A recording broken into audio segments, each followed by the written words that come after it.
They found a corner without creatures and slept until the town clock struck the midnight hour. Chains clanked and rattled, and the great iron door began to move. "The Duke has sent for you again," the Daleks said. "Be careful what you say and what you do." The great iron door began to open slowly. "When shall I see you next?" Zorn whispered. There was no answer. The prince groped around in the dark and felt a thing very like a cat, and touched the thing without a head, but he could not find the Daleks. The great iron door was open wide now, and the dungeon filled with lantern light. "The Duke commands your presence," growled a guard. "What was that?" "What was what?" "I know not," said the guard. "I thought I heard the sound of someone laughing." "Is the Duke afraid of laughter?" asked the prince. "The Duke is not afraid of anything. Not even," said the guard, "the total." "The total?" "The total." "What's the total?" A lock of the guard's hair turned white, and his teeth began to chatter. "The total looks like a blob of glup," he said. "It makes a sound like rabbits screaming, and smells of old, unopened rooms. It's waiting for the Duke to fail in some endeavor, such as setting you a task that you can do." "And if he sets me one, and I succeed?" the prince inquired. "The blob will glup him," said the guard. "It's an agent of the devil, sent to punish evildoers for having done less evil than they should. I talk too much. Come on, the Duke is waiting." The Duke sat at one end of a black oak table in the black oak room, lighted by flaming torches that threw red gleams on shields and lances. The Duke's gloves sparkled when he moved his hands. He stared moodily through his monocle at young Prince Zorn. The Duke sneered, which made him even colder. "So you would hunt the boar," he said, "or travel thrice around the moon, or turn November into June." He laughed, and a torch went out. "Sarah Linda in November turns November into June. A cow can travel thrice around the moon, or even more. And anyone can merely hunt the boar. I have another plan for you. I thought it up myself last night while I was killing mice.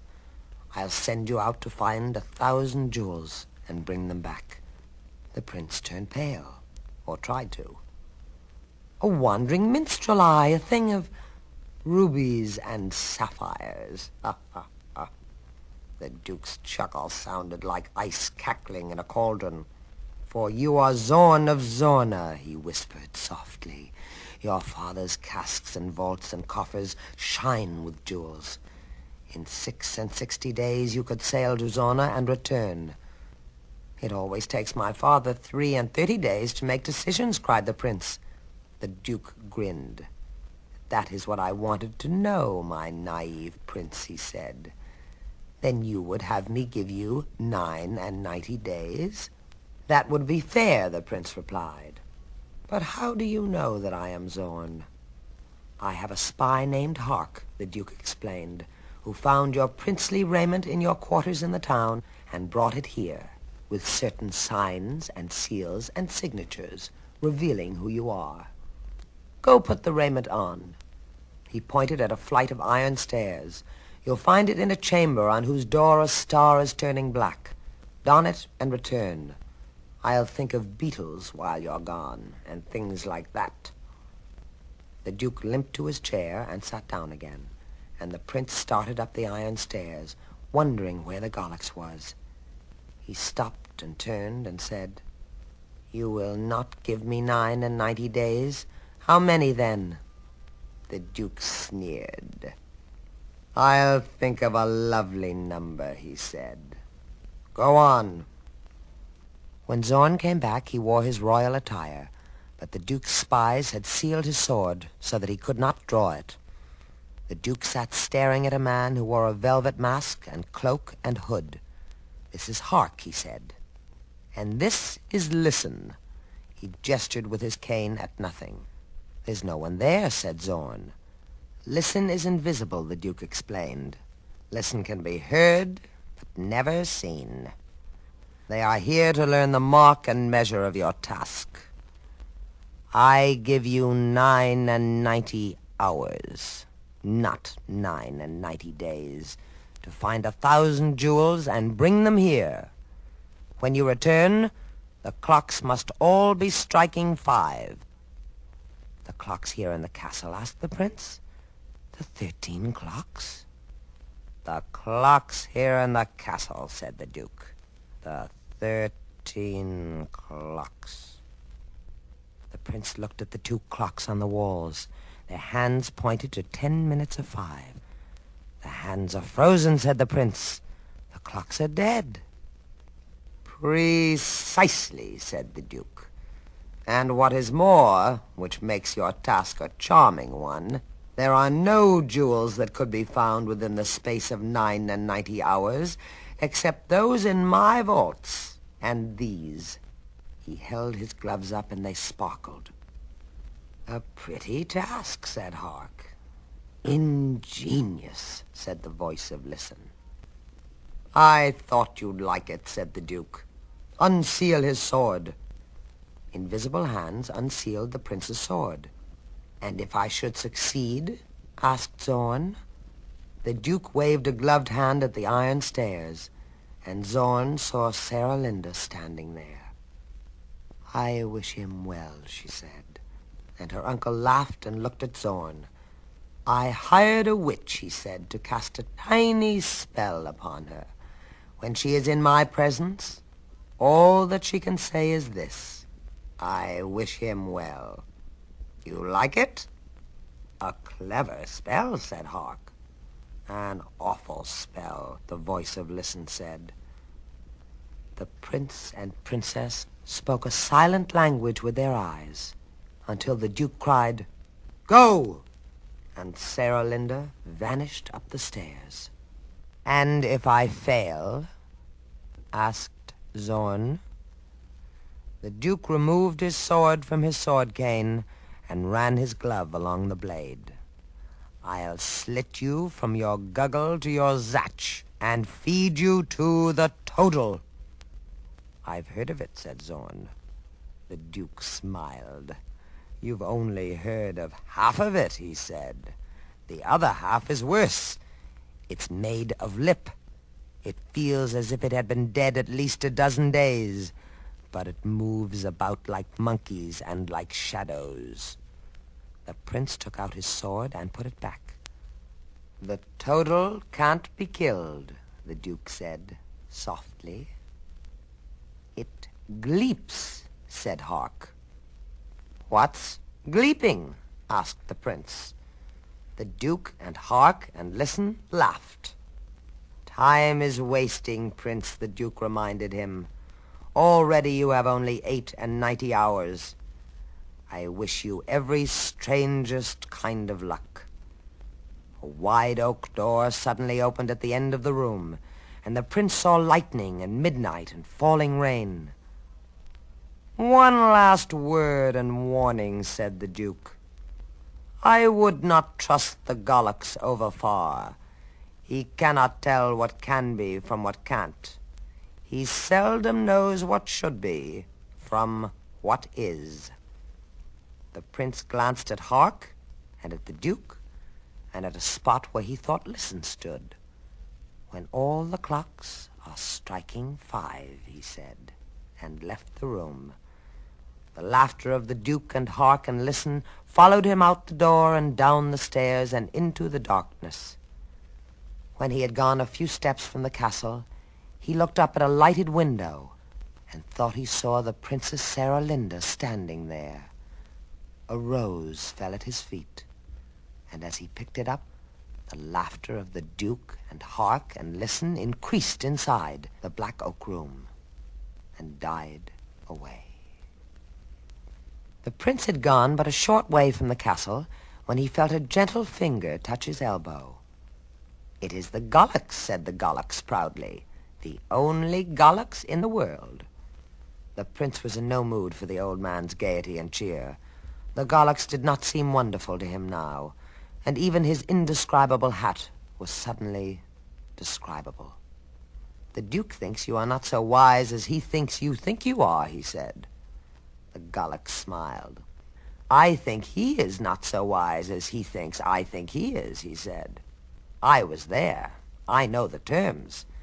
I had thought that only dragonflies and angels think of time, never having been an angel or a dragonfly." "How were you there?" the prince said in surprise. "I am Listen," the Dalek said. "Or at any rate, he thinks I am. Never trust a spy you cannot see. The Duke is lamer than I am old, and I am shorter than he is cold. But it comes to you with some surprise that I am wiser than he is wise." The prince's courage began to return.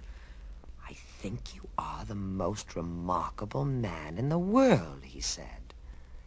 "Who thought not so a moment since knows not the apple from the quince," the Dalek said. He scowled. "We now have only 98 hours to find 1,000 gems," he said.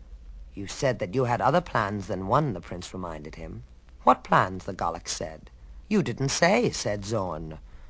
The Dalek closed his eyes and clasped his hands. "There was a treasure ship that sank not more than 40 hours from here," he said. "But come to think of it, the Duke ransacked the ship and stole the jewels." So much for that. The Daleks thought again.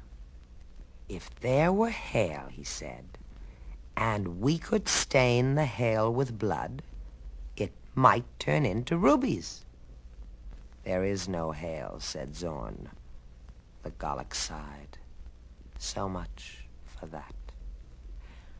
"The task is hard," said Zorn, "and can't be done."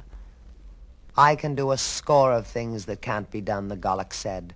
"I can find a thing I cannot see, and see a thing I cannot find. The first is time. The second is a spot before my eyes. I can feel a thing I cannot touch, and touch a thing I cannot feel. The first is sad and sorry. The second is your heart. What would you do without me? Say nothing." "Nothing," said the prince. "Good. Then you're helpless, and I'll help you. I said I had another plan than one, and I have just remembered what it is. There is a woman on this isle who'd have some 88 years, and she is gifted with the strangest gift of all. For when she weeps, what do you think she weeps?" "Tears," said Zorn. "Jewels," said the Daleks. The prince stared at him. "But that is too remarkable to be," he said. "I don't see why," the Dalek said. "Even the lowly oyster makes his pearls without the use of eyes or hands or any tools, and pearls are jewels. The oyster is a blob of glup, but a woman is a woman." The prince thought of the total and felt a small, cold feeling in his guggle. "Where does this wondrous woman dwell?" he asked. The old man groaned. "Over mountain, over stream, by the way of storm and thunder, in a hut so high or deep, I never can remember which. The naked eye can't see it." He stood up. "We must be on our way," he said. "It will take us 90 hours, more or less, to go and come. It's this way, or it's that way. Make up my mind." "How can I?" asked the prince. "You have a rose," the Dalek said. "Hold it in your hand."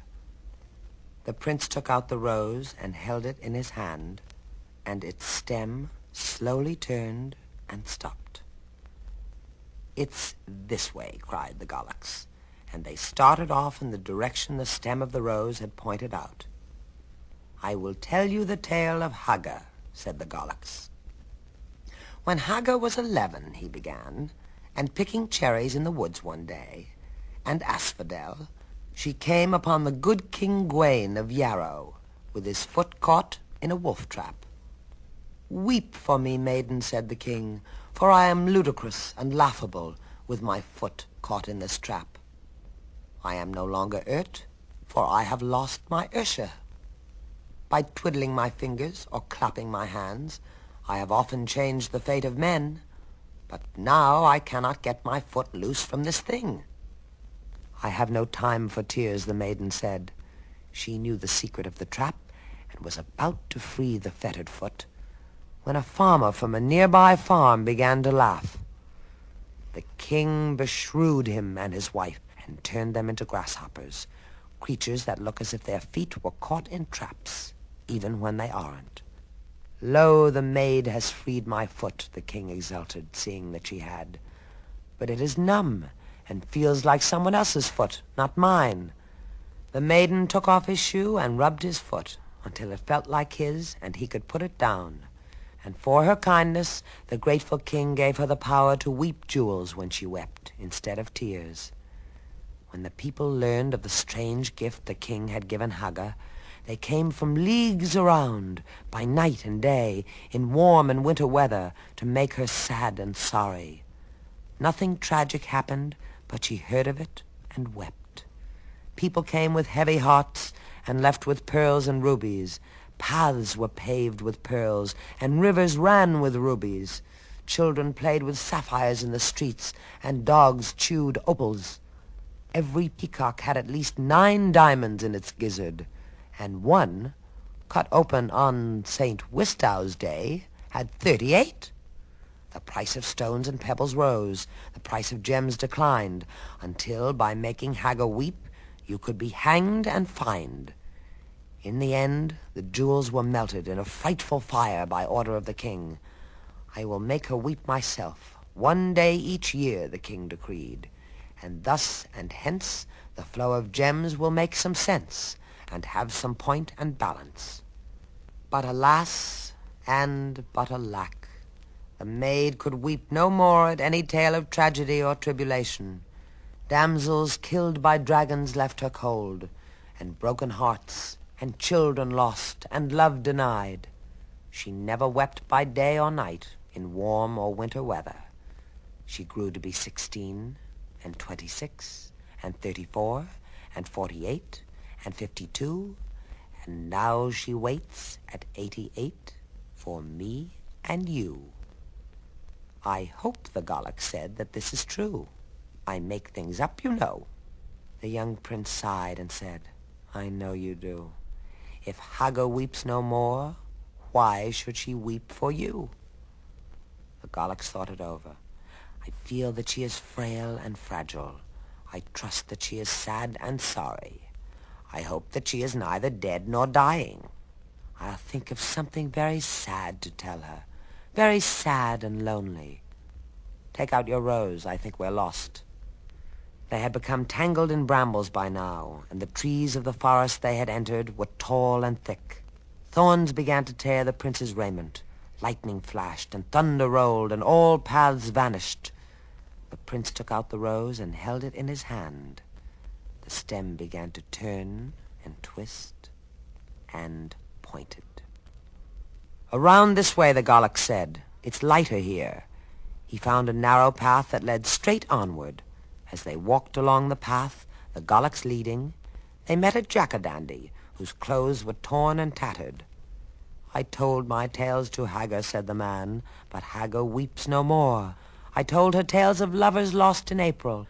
I told her tales of maidens dead in June. I told her tales of princes fed to geese. I even told her how I lost my youngest niece." "This is sad," said Daleks, "and getting sadder." "The way is long," the torn man said, "and getting longer. The road goes uphill all the way, and even farther. I wish you luck," he said. "You'll need it." He disappeared in brambles. The only light in the forest came from lightning, and when it flashed they watched the rose and followed where it pointed. This brought them on the second day into a valley. They saw a jack-o'-lantern approaching, his clothes all torn and tattered. "I told my tales to Haga," said the man, "but Haga weeps no more. I told her tales of lovers lost at sea and drowned in fountains. I told her tales of babies lost in woods and lost on mountains. She wept not, said the jack-o'-lant. The way is dark and getting darker. The hut is high and even higher. I wish you luck. There is none. He vanished in the briars. The brambles and the thorns grew thick and thicker in a ticking thicket of bickering crickets. Farther along and stronger bonged the gongs of a throng of frogs, green and vivid on their lily pads. From the sky came the crying of flies, and the pilgrims leaped over a bleating sheep creeping knee-deep in a sleepy stream, in which swift and slippery snakes slid and slithered silkily, whispering sinful secrets. A comet whistled through the sky, and by its light they saw the hut of Haga high on Haga's hill. If she is dead, there may be strangers there, the Daleks said. How many hours do we have left, the prince demanded. If we can make her weep within the hour, the Daleks said, we'll barely make it. I hope that she's alive and sad, said Zorn. I feel that she has died, the Daleks sighed. I feel it in my stomach. You'd better carry me. I'm weary. Zorn of Zorna picked the Daleks up and carried him. It was cold on Haga's hill, and fresh with furrows where the dragging points of stars had plowed the fields. A peasant in a purple smock stalked the smoking furrows, sowing seeds.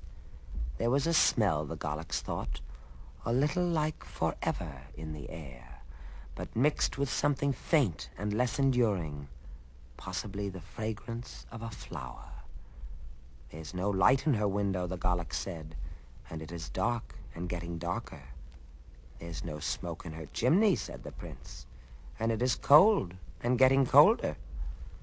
The Daleks barely breathed and said, what worries me the most is that spider's web there on the door that stretches from the hinges to the latch.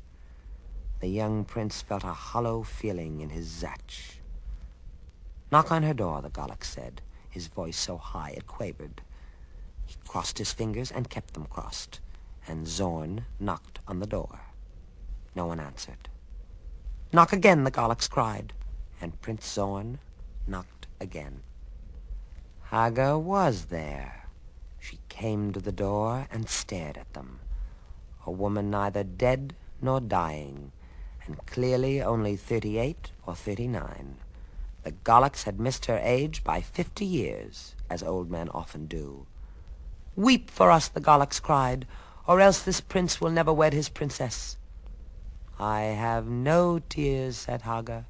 Once I wept when ships were overdue, or brooks ran dry, or tangerines were overripe, or sheep got something in their eye. I weep no more, said Haga. Her eyes were dry as deserts, and her mouth seemed made of stone. I have turned 1,000 persons gemless from my door. Come in, she said. I weep no more. The room was dark, and held a table and a chair, and in one corner something like a chest, made of oak and bound with brass.